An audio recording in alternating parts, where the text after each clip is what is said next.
우리는 지금 이 고린도 교회의 문제점들을 살펴보면서 은혜와 진리를 나누고 있습니다.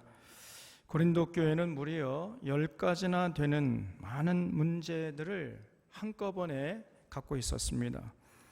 오늘 본문 말씀인 11장에서는 이제 7번째와 8번째 문제를 바울이 언급하고 있는데 1절부터 16절에서는 여자들이 천으로 머리를 감싸고 예배 드려야 하느냐 마느냐 이 문제를 다루고 있습니다.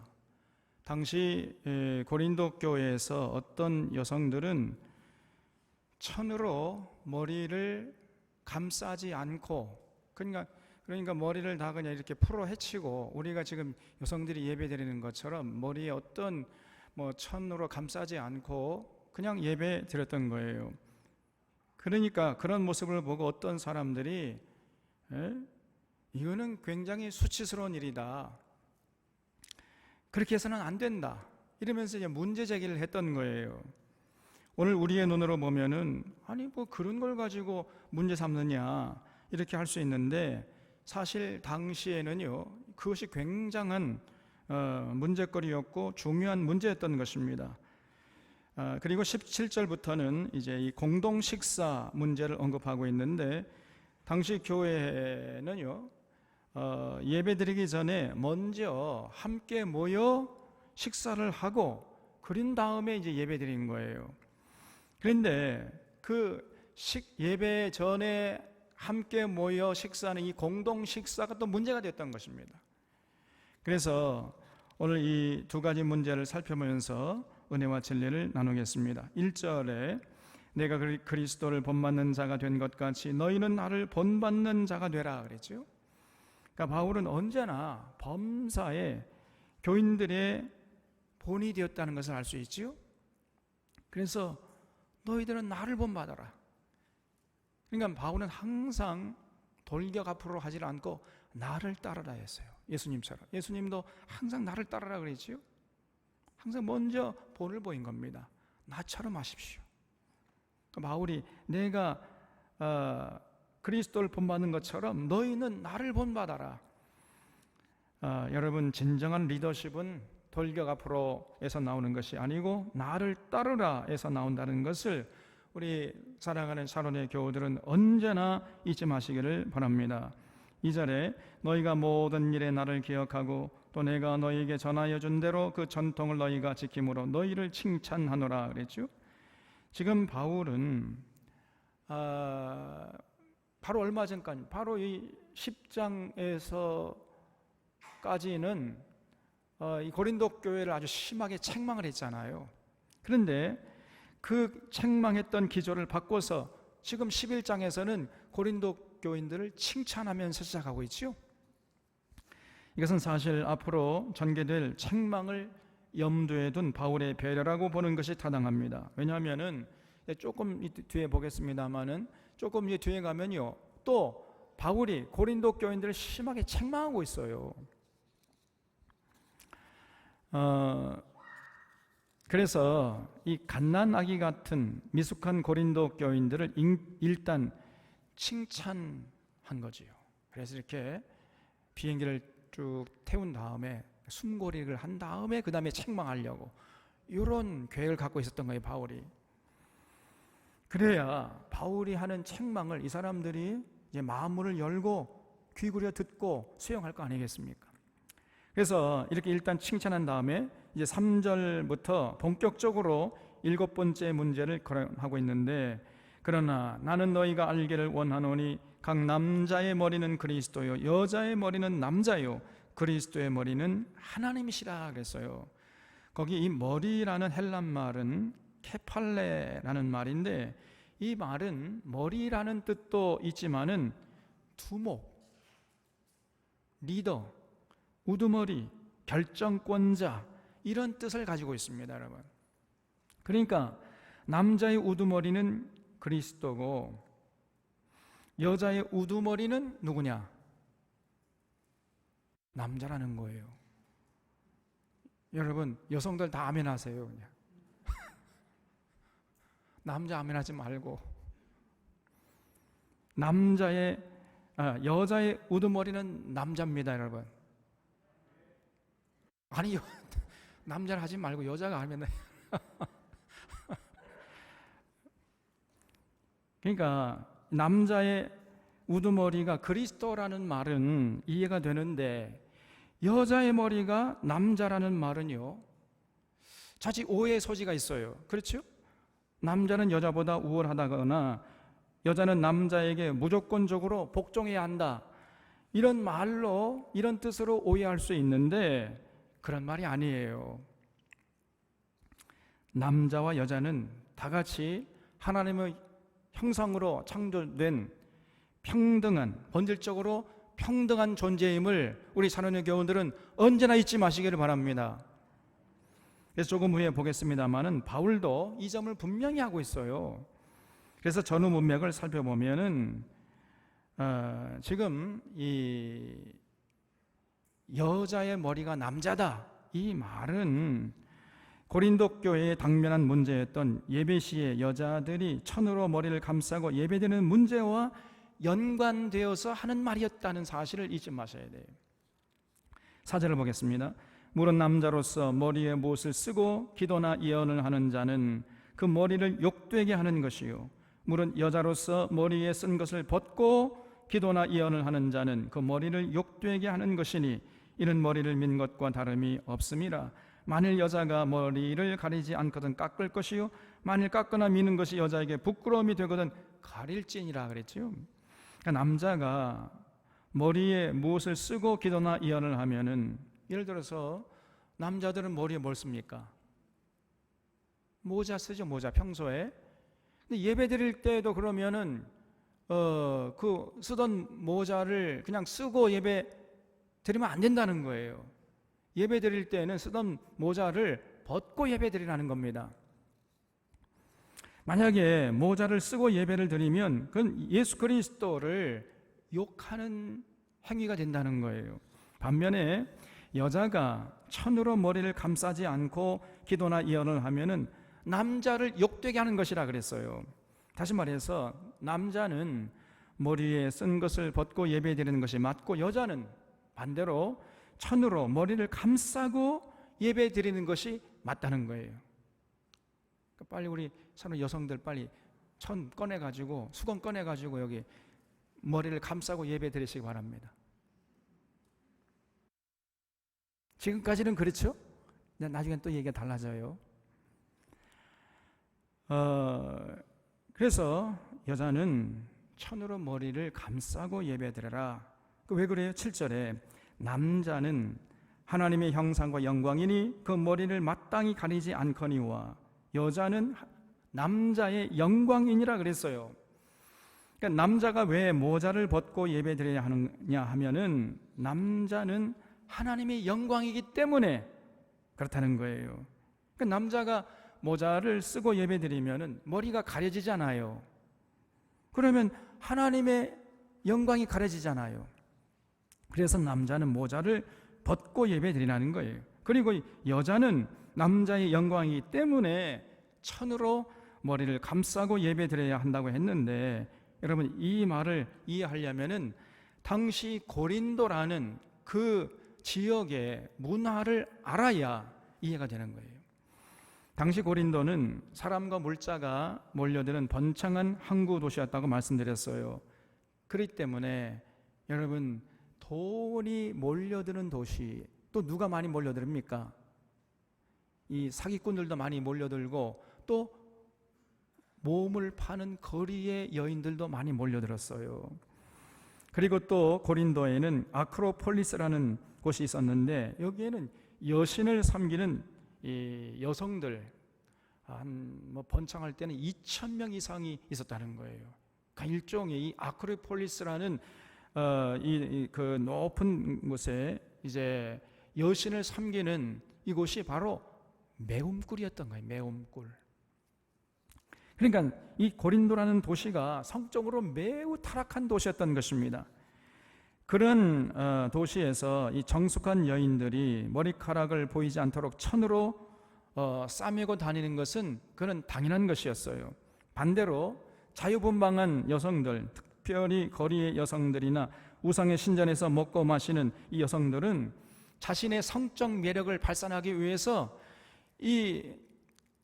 천으로 자신의 머리카락을 가리는 이런 행위를 하지 않았던 것입니다. 머리카락을 그냥 풀어 헤치고 다녔던 거예요. 예나 지금이나 여러분, 여성들의 머리카락은 굉장한 성적 매력을 발산하는 도구잖아요. 그렇기 때문에 여자가 천으로 머리를 감싸지 않는다는 것은 당시에는 나는 정숙하지 않은 여인입니다, 나는 몸을 파는 거리의 여성입니다, 이런 말이었던 것이에요. 지금도요, 여러분, 이 회교 국가에 가면은 여성들이 절대로 머리카락을 외간 남자에게 보이지 않으려고 이 천으로 머리를 다 감싸요. 그래서 아주 여러 종류의 옷이 있는데 히잡이라는 옷도 있고 차도르라는 옷도 있고 부르카라는 옷도 있고 그런데 이 히잡은 머리만 싸는 거예요. 머리만, 여기 머리부터 여기까지만. 그리고 차도르라는 것은 온몸 발까지. 근데 이제 눈은 이렇게 빼꼼히 내놔요. 그 다음에 부르카는 이게 가장 엄격한 옷인데 두 눈까지도 외간 남자가 보지 못하도록 망사로 가립니다. 망사로. 이렇게 철저하게 여성의 몸을 감춰요. 특별히 이 머리카락은요, 절대로 외간 남자 앞에서 보이면 안 됩니다. 그래서 당시에 정숙한 여인이 천으로 머리를 감싸지 않는다는 것은 이건 굉장한 수치스러운 문제였던 거예요. 만약에 외간 남자를 만날 때, 그러니까 외출할 때, 이럴 때 여성이 천으로 머리를 감싸지 않고 다니면은, 그러면요, 그 남동생이나 그 오빠가 우리 가문을 더럽혔다, 우리 가문의 명예를 더럽혔다 해가지고 그냥 죽여버려요. 이거를 명예살인이라고 합니다. 명예살인. 지금도 그런 시행되고 있어요. 그래서 천으로 머리를 감싼다는 것은 나는 정숙한 여인이요 남편이 있는 결혼한 몸입니다, 이런 표시였던 거예요. 그래서 10절에 그러므로 여자는 천사들로 말미암아 권세 아래에 있는 표를 그 머리 위에 둘지니라 그랬죠. 이게 상당히 좀 난해한 말인데 이 말은 창세기 6장으로 돌아가야 돼요. 창세기 6장에 보면은 그 하늘의 아들들이 사람의 딸들의 아름다움을 보고 자기들이 좋아하는 여자를 아내로 삼았다는 그 구절이 있지요. 그 하늘의 아들들, 그 천사들이지요. 그래서 그 하늘의 천사들이라도 여성들의 머리카락을 보면은 성적인 자극이 되어가지고 유혹을 받을 수 있다는 거예요. 그렇기 때문에 그 천사들 때문이라도 권세 아래 있는 표, 다시 말하면 그 머리카락을 천으로 가리라는 것입니다, 여러분. 그래서 머리를 가리지 않고 예배 드리는 그것은 옳지 못하다는 거예요. 그리고 또 머리를 가리지 않고 예배 드리는 여성들을 볼 때 세상 사람들이 어떻게 생각하겠느냐는 것입니다. 교회는 성숙하지 않은 그 여성들이 모이는 곳이 아니냐, 이렇게 오해를 사지 않겠느냐는 거예요. 그래서 반드시 나는 정숙한 여자요 남편이 있는 몸입니다 라는 표시로 그 천으로 이 머리를 가리고 예배 드려야 한다, 이것이 맞다는 거예요. 그래서 우리가 여기서 잊지 말아야 할 것은 이런 바울의 권면은 당시에 국한되는 특수한 명령이었지 시대와 문화를 초월해서 오고 오는 모든 시대, 모든 민족, 모든 사람들에게 적용되는 보편적인 명령이 아니라는 사실입니다, 여러분. 이걸 잊지 마셔야 돼요. 오늘 여성들이 그러므로 천으로 머리를 감싸지 않는다고, 천으로 머리를 감싸지 않고 예배드린다고 해서 나는 정숙한 여자가 아니고 거리에서 몸을 파는 여자입니다, 이런 얘기입니까? 그거 아니잖아요. 그렇기 때문에 오늘 우리의 문화 속에서는 여러분 천으로 머리를 가리지 않는다고 해가지고 정숙하지 않은 여자다, 이런 표현이 아니잖아요.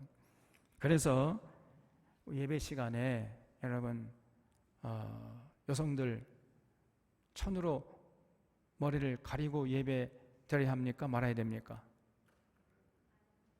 안 해도 되겠지요? 근데 오늘날 캐톨릭에서는 예배 드릴 때 여성들이 그 흰 수건으로 머리를 감싸고 예배 드려요. 그러니까 다시 말하면 예배 드릴 때 사용하는 수건이 따로 있어. 이걸 예배포라고 하면 예배포. 근데 우리 개신교회는 지금 안 하잖아요. 어느 쪽이 맞는 겁니까? 왜 이런 차이가 나는 것입니까?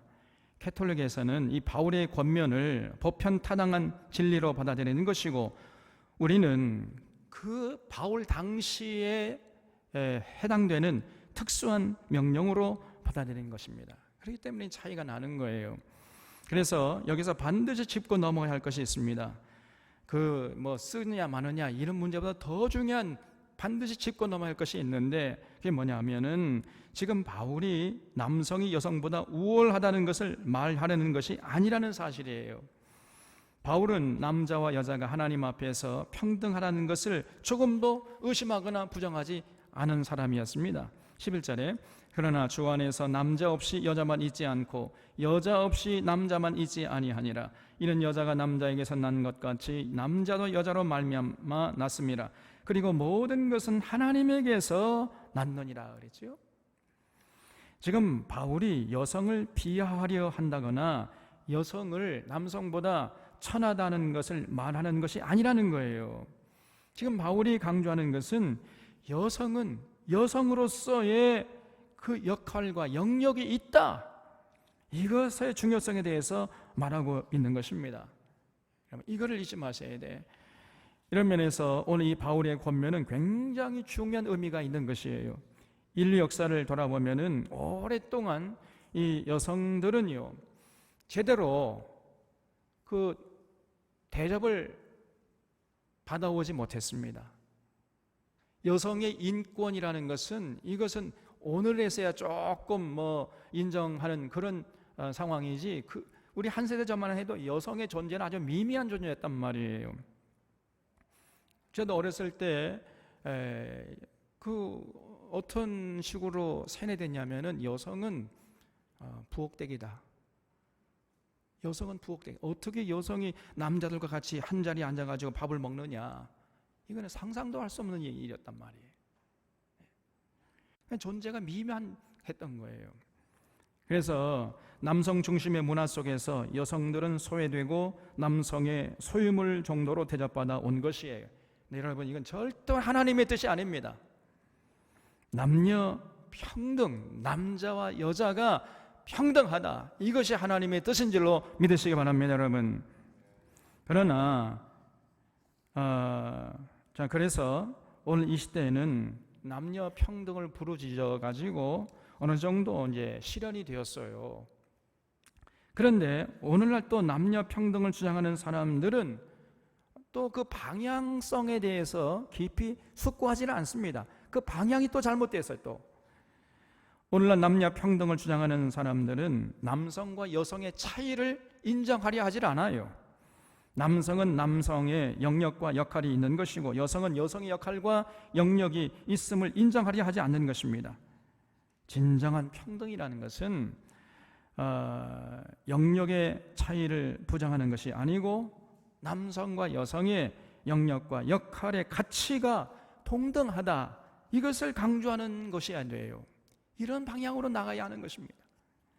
그래서 남성이 할 일이 따로 있고 여성이 할 일이 따로 있음을 인정하면서, 그러나 남성의 일과 여성의 일 전부 다 동등하고 똑같이 가치 있는 것이다, 귀한 것이다, 이런 방향으로 여성운동이 전개되어야 하는 것이죠. 그런 차원에서 남녀 평등을 주장하는 이런 방향으로 나가야 하는 것입니다. 여성도 남성들이 하는 육체적으로 힘든 일을 할 수 있고 남성도 여성들이 하는 섬세한 일들을 할 수 있다는 차원에서 남녀 평등을 주장하는 것은, 그것은 그 방향이 잘못됐다는 거예요. 그런데 오늘 현실은 그렇지 못해요. 자꾸만 잘못된 방향으로 나가는 것입니다. 오늘날에는 남성과 여성의 영역이 무너지고 있어요. 남성이 여성의 영역을 침범하고 여성도 남성의 영역을 침범하는 세상이 되어버린 겁니다. 예를 들어서 남자 이제 간호사 같은 경우에, 제가 어렸을 때는요 간호사 직업을 남자가 한다고? 이거는 상상도 못했어요. 그렇죠? 근데 이제는 뭐 완전히 보편화됐잖아요. 남자 미용사도 마찬가지입니다. 아니 어떻게 남자가 여성들이 다니는 그 미용실에서 여자 머리를 이렇게 수선하고, 아니 수선이 아니라고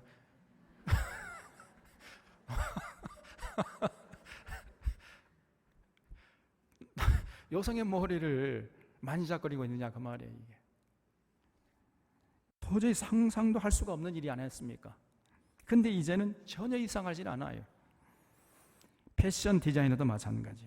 남자가 여성 패션 디자이너 이거를 하고 있는 굉장히 유명한 패션 디자이너로 남성들이 많아요, 여러분. 그 유명한 여성 패션 디자이너 누굽니까? 앙드레 김. 타이 추종을 불하지 않습니까, 여러분? 남자예요, 여자가 아닙니다. 참 이제는 당당히 남자의 직업군에 여성 패션 디자이너가 올라가 있는 거예요. 또 남자 요리사, 이것도 굉장히 낯설었습니다. 우리 어렸을 때만 해도 아니 요리는 여성들의 전유물, 여성들이 하는 것이 어떻게 남자가 요리를 하느냐. 저희 어머니는요, 너는 절대로 남자기 때문에 부엌에 들어가면 안 된다 그렇게 말씀하셨어요. 저는 그것을 지금도 기억하고 실천하고 있습니다. 어머니의 명령은 실천해야죠. 그러니까 남자가 요리한다는 건 굉장히 낯설은 문화였단 말이에요. 근데 지금은 보편적이 되어버렸어요. 그런가 하면 여성들도 남성의 영역으로 인정되던 직종을 침범하고 있습니다. 지금 여자들이 육군 사관학교 들어간다니까. 그래서 장교가 되고 있어요 지금요. 여성들이 또 권투 선수를 해. 치고받고 그냥 싸고, 심지어는요 그냥 피를 흘리고 그냥 쓰러져 죽을 때까지 때려치는 격투기 선수, 그런 일을 여성들이 또 하고 있어요. 그리고 그렇게 잘하면 할수록 수많은 관중들이 환호를 합니다. 막 피 흘려가지고 쓰러져 있는 그런 여성이 서로 치고받고 그러다가 그런 모습을 보면서 이 관중들이 환호하는 거예요. 이런 차원에서의 평등은 문제가 심각한 것입니다. 여러분, 남자는 남성성에 충실하고 여자는 여성성에 충실하는 쪽으로의 평등이어야 할 줄로 믿습니다. 남자는 남자다워야 하고요, 여자는 여자다워야 돼요. 그럼 남자는 남자답다는 게 뭐냐? 여자는 여자답다는 게 뭐냐? 하나님이 남자를 창조하실 때 어떻게 창조하셨죠? 힘을 쓰라는 거예요. 힘을. 그래서 근육질로 창조하신 거예요. 남자는. 힘을 쓰는 일은 남자가 해야 되는 것입니다, 여러분. 또 여자는 생명을 잉태하고 출산하고 양육할 수 있도록 부드럽게 섬세하게 창조하신 거예요. 이것이 하나님이 세우신 변치 않는 창조 질서인 겁니다. 그래서 아무리 세월이 흘러도 이거는 변치 않아요.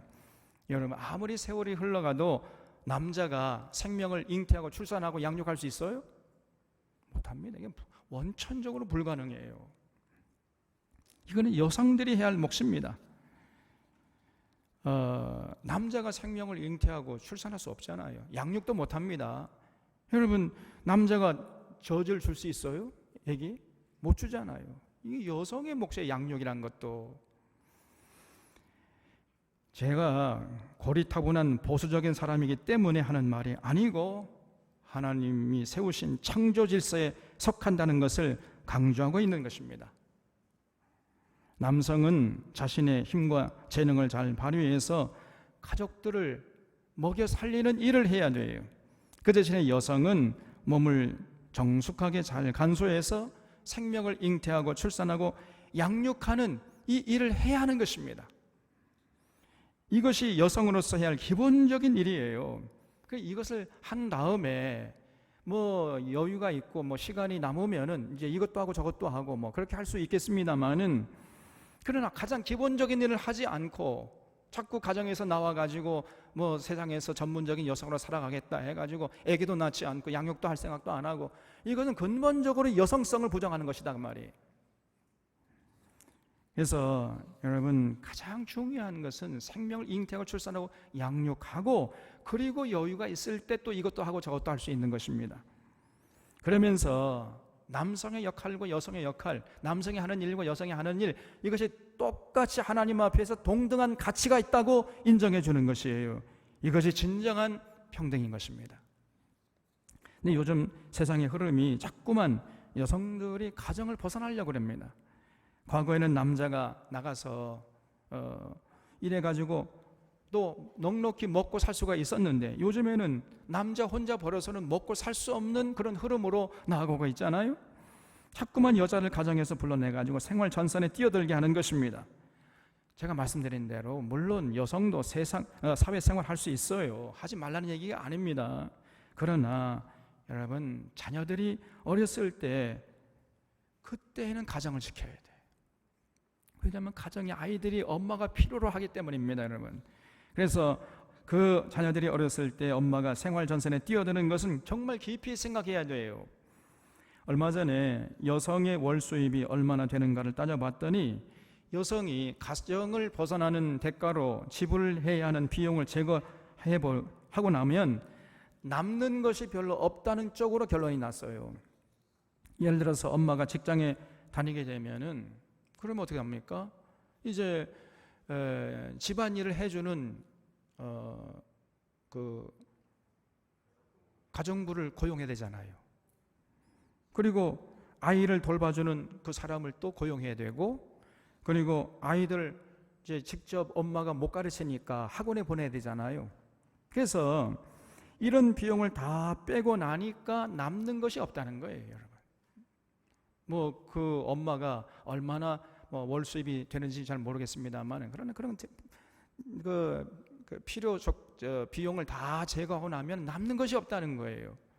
그리고 거기에는 어린 시절 아이들이 엄마와 함께 지내면서 받는 사랑의 비용은 계산에 놓지 않았으니까, 그것까지 계산하면요, 사실은 남는 것이 아니고 손해라는 것입니다. 사랑은 돈으로 계산할 수가 없이 소중한 거 아닙니까? 그래서 적어도 아이들이 어렸을 때에는 여성이 가정을 굳게 지켜야 돼. 이것이 중요한 것입니다. 그러다가 아이들이 이제 커가지고 엄마가 별로 그리 크게 필요로 하지 않을 때, 그때는 이제 가정에 나가서 이것도 하고 저것도 할 수가 있겠지요. 여러분, 그렇기 때문에 비록 물질적으로는 조금 손해를 보더라도 여성이 가정을 지키는 쪽이 훨씬 지혜로운 행동인다는 것을 잊지 말아야 돼요. 우리 산원의 교우들이 정말 이 점을 깊이 생각해서 가정을 아름답게 갖고 나갈 수 있기를 바랍니다. 남성은 남성으로서 역할을 충분히 제대로 하고, 여성은 여성으로서의 역할을 충분히 하면서 서로 깊이 자기가, 그 남성은 남성으로서, 여성은 여성으로서 하는 일에 그 가치의 동등성을 인정하면서 서로 존중하는 이런 아름다운 가정을 세워나갈 수 있기를 바랍니다. 여섯 번째 문제는 이 공동 식사 문제였는데, 초대교회에서는요, 주일날 예배 전에 공동 식사가 있었습니다. 그런데 이것이 문제가 됐던 거예요.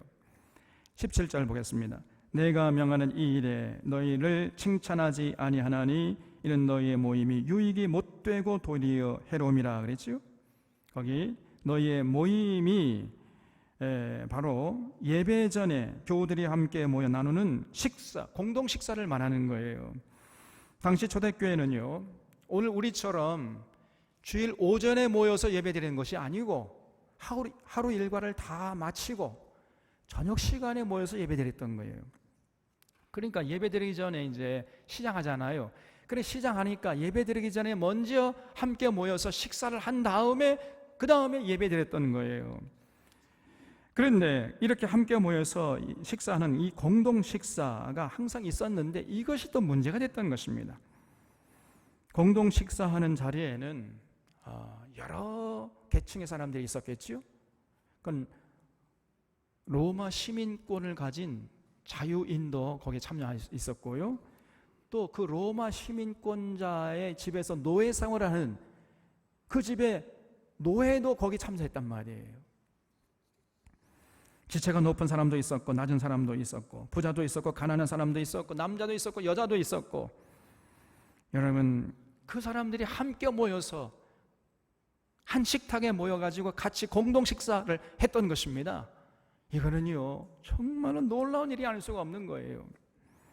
지금부터 2000년 전에 종이나 자유자나 남자나 여자나 다 함께 한 곳에 모여가지고 한 식탁에서 식사를 같이 한다고요? 우리 한 세대 전만 해도 상상도 할 수가 없는 일이었잖아요. 근데 2000년 전에 바로 그런 일들이 예수 그리스도의 이름으로 현실이 되었던 것입니다. 주님의 사랑으로 모두가 이제 차별이 없이 다 평등하다, 다 존귀한 존재들이다, 이걸 인정하면서 한 자리에 모여서 함께 먹었던 거예요.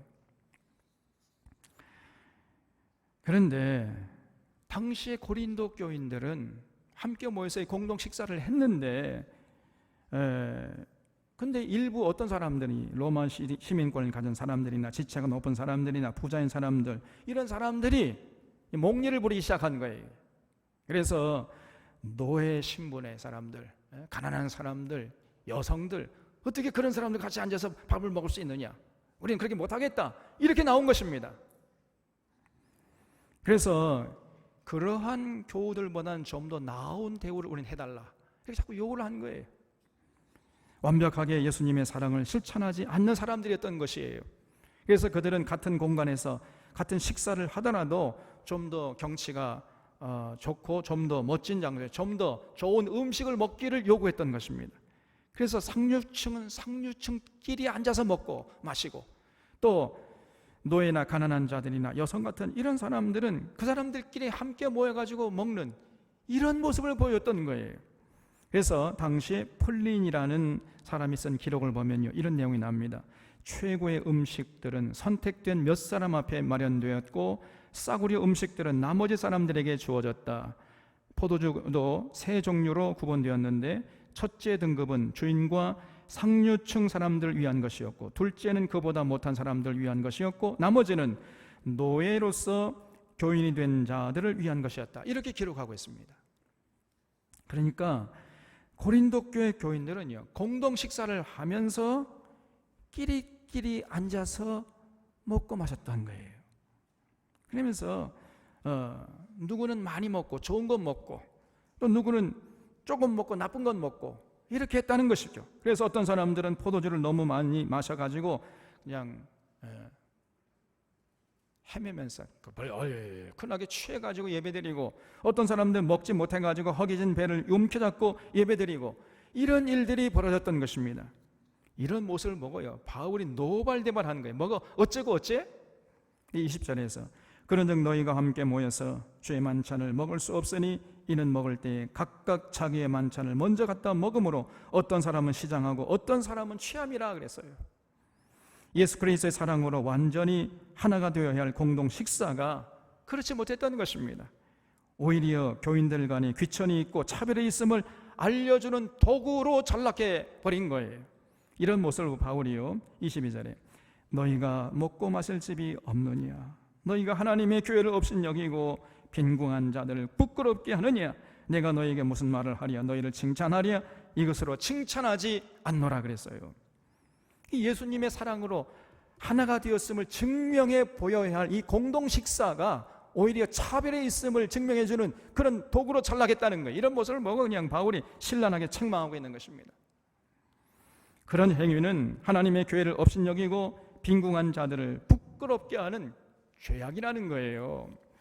그러면서 바울이 23절 이하에서 예수님의 성찬식을 예로 들고 있습니다. 당시 초대교회는요, 예배 때마다 성찬식을 거행했어요. 지금 우리는 1년에 한 4번 정도 성찬식을 거행하죠. 그런데 초대교회는 예배할 때마다 성찬식을 거행했던 겁니다. 그래서 당시에 이제 매주일 성찬식을 하는 때의 그 풍경을 바울이 예로 들고 있어요. 23절에 내가 너희에게서 난 것은 주께 받은 것이니 곧 주 예수께서 잡히시던 밤에 떡을 가지사 축사하시고 떼어 이르시되 이것은 너희를 위하는 내 몸이니 이것을 행하여 나를 기념하라 하시고 19회 또한 이와 같이 잔을 가지시고 이르시되 이 잔은 내 피로 세운 새 언약이니 이것을 행하여 마실 때마다 나를 기념하라 하셨으니 너희가 이 떡을 먹으며 이 잔을 마실 때마다 주의 죽으심을 그가 오실 때까지 전하는 것이니라 그랬어요. 여기서 나를 기념하라 이런 말이 계속 반복되고 있지요. 여기 이때 기념이라는 단어가 중요한데 이 말은 헬란 말로 아남네시스라고 제가 몇 번 말씀드렸습니다. 그래서 이 아남네시스라는 말은 우리말로 번역하기가 굉장히 어려운 말이에요. 우리 성경에서는 그냥 기념으로 번역을 했는데 사실 아남네시스는 기념으로 번역하기는 부족한 단어예요. 여러분, 기념이라는 말은 단순히 과거의 정신을 오늘에 이어받는다는 그런 내용 아닙니까? 그러나 아남네시스는요, 그보다 훨씬 풍성한 의미를 갖고 있는 거예요. 과거의 정신을 오늘에 이어받는다는 그런 의미를 넘어서서 그 과거의 역사적인 현장에 참여한다는 것을 의미하는 겁니다. 다시 말해서 나를 기념하라 할 때 이 말은 단순히 과거에 예수님께서 십자가 사건을 통해서 우리를 구원하기 위해서 그 사랑의 피를 흘렸다, 이거를 기억하는 그런 선에서 그치는 것이 아니고 예수님이 제자들을 위해서 살이 찢기고 피 흘려 죽으시는 그 고난의 현장에 참여한다는 것을 의미하는 거예요. 그렇기 때문에 아남네시스를 정확하게 번역하자면은 기념이 아니고 재현입니다. 재현. 시간과 공간을 뛰어넘어서 과거의 이 고난의 역사의 현장에 참여하는 거예요. 오늘 성찬식을 우리가 이제 하잖아요. 오늘날 과거에 2000년 전에 예수님이 제자들에게 떡과 잔을 나눠주시던 그 역사의 현장에 함께 참여하는 것, 이것이 아남네시스예요. 여러분들이 이제 성찬식에 참여할 때 비록 현실은 목사님과 장로님들에게 떡과 잔을 받는 것이지만은, 그래서 내가 지금 목사님에게 장로님에게 떡과 잔을 받는다 이렇게 생각하지 말고 2000년이라는 시간을 거슬러 올라가서 예수님 앞에서 예수님 주시는 그 떡과 잔을 내가 직접 예수님에게 받는다, 이런 생각을 가지고 성찬식에 참여하라는 겁니다. 이게 아남네시스예요.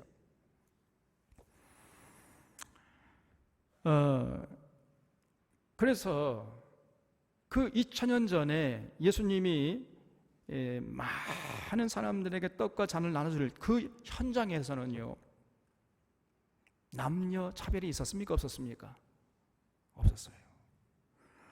그 예수님이 떡과 잔을 나눠주실 때에는 상류층도 없었고 하류층도 없었습니다. 높은 사람도 없었고 낮은 사람도 없었어요. 부자도 없었고 노예나 가난한 사람도 없었고 남자나 여자도 없었습니다.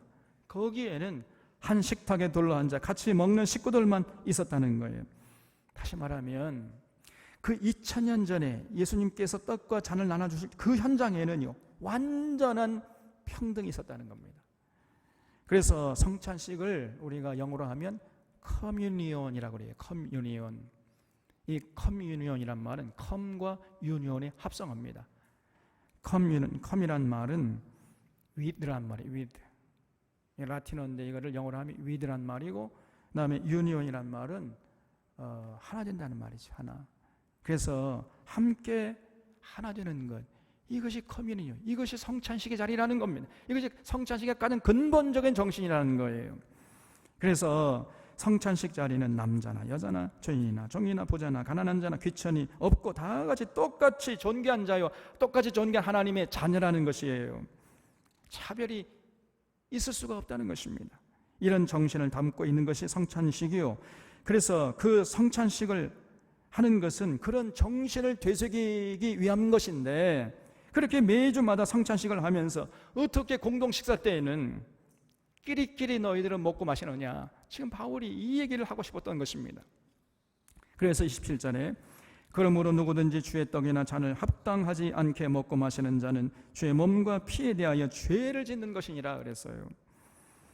여기 주의 떡이나 잔을 합당하지 않게 먹고 마시는 자가 누구겠어요? 공동 식사할 때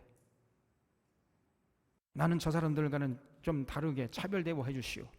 나는 좀 더 존귀한 자기 때문에 좀 더 좋은 자리, 좀 더 맛있는 음식을, 좀 더 많은 음식을 주십시오. 이렇게 요구하는, 온몸으로 차별을 실천하는 이런 사람들을 말하는 거지요.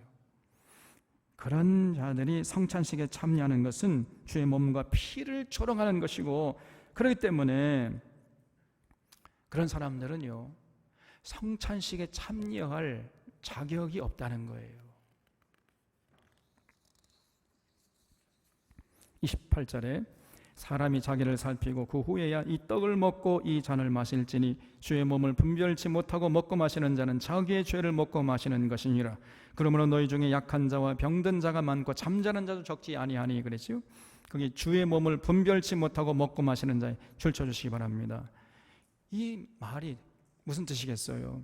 공동 식사할 때 끼리끼리 앉아 먹고 마시는 자들을 말하는 거지요. 이런 자들은 사실은 자기 죄를 먹고 마시는 것과 똑같다는 것입니다. 그래서 그런 짓을 하기 때문에 결국은 그런 죄값으로 몸이 약한 자가 생기는 것이고 병든 자가 생기는 것이고 심지어는 죽는 자들도 생긴다는 거예요. 그래서 공동 식사를 그 정신을 살려서 제대로 하고 그 다음에 성찬식에 참여하라는 것입니다. 그렇지 않으면요, 성찬식에 아무런 의미가 없게 될 뿐 아니고 그런 잘못된 생각을 가지고 온몸으로 차별을 실천하다가 와가지고 자기 가정에서는 자기가 좀 돈 벌어 온다고 해가지고 그 가정에서 가정일을 하고 있는 그 자기 아내를 막 함부로 막 평가하고 말이야. 네가 하는 일이 뭐가 있냐 막 그러면서 이렇게 하고 와서 성찬식에 참여하는 이런 자들은 잘못하면 육신이 병들고 정신이 병들다가 심지어 죽게 된다는 거예요. 그래서 바울은 이런 어리석은 고린도 교회 교인들을 향해서 33절에서 이렇게 결론을 짓고 있습니다. 그런즉 내 형제들아 먹으러 모일 때 서로 기다리라. 그래서 기다려. 좀 제발 기다려. 함께 먹어라 하니까. 만일 누구든지 시장하거든 집에서 먹을지니 이는 너희의 모임이 판단받는 모임이 되지 않게 하려 함이라 그랬어요. 여러분, 성찬식에 참여하면서도 아직도 마음의 벽을 허물지 못하고 서로 편을 나누고 끼리끼리 모여서 식사한다는 것은 성찬식의 정신을 정면으로 거부하는 짓인 말이에요. 이거를 잊지 마셔야 돼요. 그런 사람은 누구든지 주의 떡이나 잔을 합당치 않게 먹고 마시는 죄를 짓는 것입니다. 그렇기 때문에 함께 식탁에 앉아서 먹고 마시면서 이런 성찬식의 정신을 공동 식사를 통해서 실천한 다음에 그 다음에 예배에 참석해서 성만찬에 그 성찬식에 참여하는 거예요. 여러분, 우리가요 함께 모여서 식사하는 이 공동 식사의 중요성을 간과해서는 안 됩니다. 우리가 예배 끝난 다음에 요즘에 우리는 식당에서 함께 모여서 식사하잖아요. 그 공동 식사가 굉장히 중요한 거예요. 우리가 지금 코로나 때문에 할 수 없지만은 여러분, 이거의 중요성을 간과해서는 안 됩니다. 우리가 함께 모여서 이렇게 공동 식사한다는 것은 우리 모두가 하나님 앞에서 다 평등하고 존귀한 존재라는 것을 온몸으로 실천한다는 것을 잊지 마시기를 바랍니다, 여러분. 그렇기 때문에 공동 식사할 때는요, 거기에는 부자도 있으면 안 되고 가난한 사람도 있으면 안 되고 종이나 자유자나 남자나 여자나 높은 자나 낮은 자나 할 것 없이 전부 다 평등한 존재임을 확인하는 자리가 되어야 돼요. 그렇기 위해서는 지금 바울이 일찍 온 사람들 좀 배고프더라도 좀 기다려. 나중에 온 사람들 다 같이 온 다음에 같이 먹어라. 이렇게 부탁하고 있는 겁니다. 그래서 오늘 우리는 바울의 가르침을 마음에 새기고 실천해야 됩니다. 우리 모두는 하나님 앞에서 평등한 존재라는 사실을 잊지 말아야 돼요. 교회에서는요, 높은 사람도 없고 낮은 사람도 없고 사장도 없고 직원도 없어요. 어느 교회 가면요, 같은 직종에 이제 사장도 있고 이제 그 직원도 있을 거 아니에요. 교회에서도 여전히 사장이요, 직원이야. 그런 교회는 평등교회입니다. 지금 보니까 저 중마동에 어떤 교회는 그렇더라고요. 보니까 포스코에서 사장인 거지, 교회에서 사장이야 또. 그건 교회가 아닙니다. 그래서 교회는 장로석이 있으면 안 돼요. 목회자석이 따로 있으면 안 됩니다. 우리 지금 그런 거 없지요? 목회자도 함께 줄을 서서 같이 밥을 타 먹어야 돼. 밥그릇도 똑같아야 돼. 식기도요, 목회자가 먹는 식기는 좋고 좀 좋은 것으로 하고, 일반 성도들이 먹는 식기는 좀 평범한 것으로 하고, 그러면 안 된단 말이에요. 똑같아야 돼. 똑같아. 목회자가 먹는 반찬하고 일반 성도들이 먹는 반찬하고 다르면 됩니까? 안 됩니까? 왜 이렇게 세상이 조용해요? 안 된다는 거예요, 여러분. 똑같아야 돼. 우리 교회는 이미 그걸 다 실천하고 있기 때문에 우리 교회의 중요성, 그 소중함을 여러분 잘 몰라요. 다른 교회 가보세요. 장로석이 따로 있어요. 목회자가 앉아서 식사하는 자리가 따로 있고 식기가 따로 있다니까. 웬만한 교회는 좀 그러면 안 됩니다, 여러분. 그렇게 하면서 또 성찬식을 거행하고 거기에 참여해요? 그것은 주님의 살과 피를 합당치 않게 먹고 마시는 죄라는 사실을 잊지 마셔야 돼요. 그래서 모든 교회는 이런 평등 사상을 교회 안에서 연습하고 훈련해서 세상에 나가서도 이런 평등한 세상을 만드는데 헌신해야 한다는 것을 잊지 마셔야 됩니다. 하나님 앞에서 모든 생명이 귀한 것임을 잊지 말고 서로 존중하면서 살아가는 세상이 되도록 성도들이 앞장을 서야 하는 거예요. 어떤 장로님은 아들은 지지리도 속을 썩이고 공부도 못해요. 대학에 갈 형편이 안 됩니다. 성적이 안 되니까. 근데 어떻게 해서라도 대학을 보내려고 그래요. 그런데 딸은요, 공부를 잘해요. 머리도 좋고. 그런데 여자가 공부해서 뭐 하느냐? 시집이나 가라. 그럼 대학에도 안 보내려고 그래. 여전히 유교 사상에 찌들어 있는 거예요. 장로님이 그래요. 그러니까 그런 사람은요, 몸은 교회에 있지만 마음은 유교에 가 있는 거예요. 여러분, 그런 사람은 아무리 장로라 할지라도 성찬식에 참여할 자격이 없다는 거예요. 우리 사론의 교우들은 고린도 교회 성도들의 이 미숙한 모습을 반면교사로 삼고 우리 모두가 하나님 앞에서 존귀한 자들임을 잊지 말고 넘치는 자존감을 가지고 성숙한 모습으로 건강한 교회를 함께 세워가고 세상에서 빛과 소금의 역할을 잘 감당해 주시기를 주님의 이름으로 부탁드립니다. 기도하겠습니다.